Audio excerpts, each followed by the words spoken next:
Paano kung ang kubyertos hindi lang ginagamit sa pagkain kundi kinakain? Nature-friendly twist sa food trip ang imbensyon ng ilang estudyanteng Pinoy, kaya wagi sa Swiss Innovation Prize. At yan po ang tinutukan ni Oscar Oida.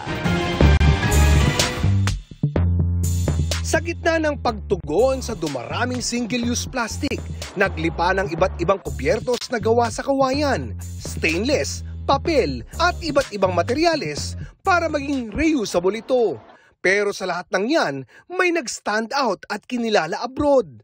Yan ang pina-level up na edible o nakakain na kutsara tinidor na unang nagawa sa India. Pero binigyang twist ng grupong EGITEC, mga civil engineering student ng Technological Institute of the Philippines.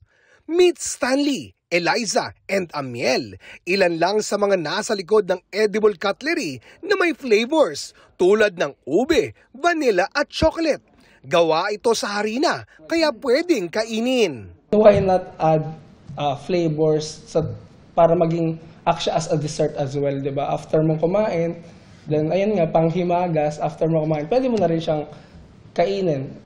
Ang kanilang likhang research paper, nagwaging third place sa kategorya ng sustainability, Swiss Innovation Prize kamakailan. Sa mga participant ng Swiss competition, mostly mga employed na. Kaya nakakatuwa kasi mga entrepreneur din yung kalaban nila eh. Naniniwala ang grupo na ang kanilang konsepto kapag nabigyan ng pagkakataon, malaki umano maitutulong sa kalikasan. Para sa GMA Integrated News, Oscar Oida, nakatutok 24 oras.